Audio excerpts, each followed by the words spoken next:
Site view is a 3D model representation of what's actually happening on the job site. And if you back up a little bit, it's tied into several different software pieces that we have for contractors to manage their job site.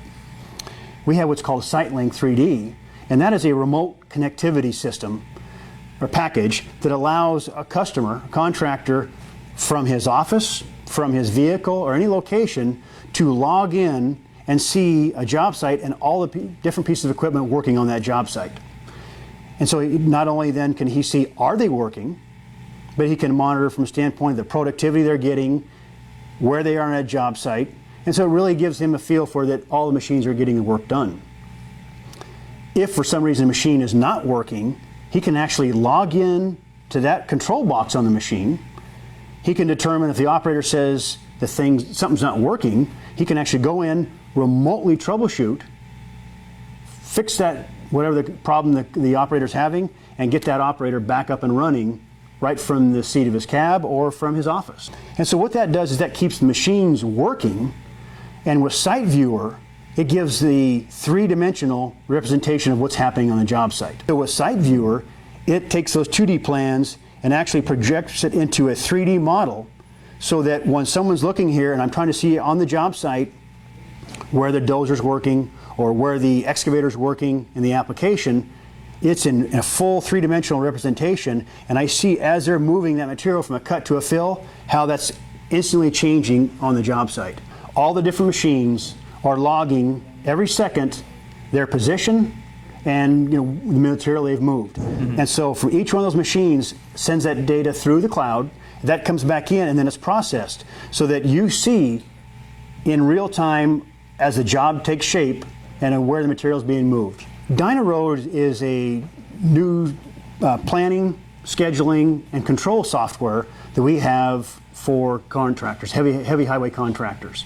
And what it allows them to do is actually take their job and put it in and plan it to begin with. So before they even have the project, they're looking to bid a project, they go back in and they can enter the job site information, and I'm going to do my mass haul diagrams. I want to make sure I figure out the most efficient way to haul that material so that I can bid it low but make sure I make money. And so by telling, well, I'm going to go through and put my borrow pits here, here's what it does to your mass hauls. Well, if I move these two borrow pits in different locations, it just reduces my hauls by an extra 1,000 feet.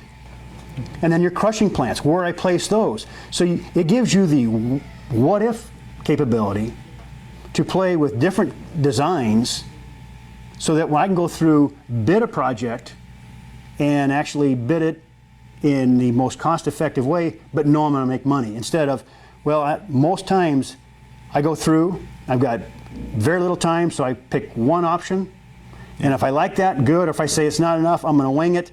I'm going to cut that bid by $500,000, and we're going to go, hopefully that works out. When the other way, I'm going to go through and I can really figure it out scientifically. Sure. Then not only can I figure out how to bid the job, but then there's a section called scheduling. And so I can go through and I've created a library of my machines. I know the productivity of a 360-ton excavator. I know it of a mid-sized dozer. I know it of this size of a grader. And I have that all created. And so then by putting those things in, I say I'm going to break it up and do the job in phases. Here's how much time it's going to take for 2 of these excavators and 6 trucks to do this cut to fill. And then it creates a Gantt chart, so it spreads it all out, and the dependencies all build upon one another. And the reason for that is once I've got the job scheduled, if something as we're going through affects it, some delay, whether a subcontractor or weather delays, sure, and it pushes this phase of the project out, all of a sudden, what's that going to do down the road? If in a month from now I'm supposed to be paving, and all of a sudden I got delayed a week by a weather, what's that going to do to my paving project? Well, it's going to push it out 2 weeks. So what I can instantly do is go back in and say, well, if I added 1 more excavator and 2 more trucks to that, oh, well, it's telling you then you could make that up in 4 days. And so it gives them the ability to instantly determine where they are versus where they should be and how to resolve the problem. What we've done now is taken SiteLINK, the connectivity to the machines, and now we've connected it back to DynaRoad.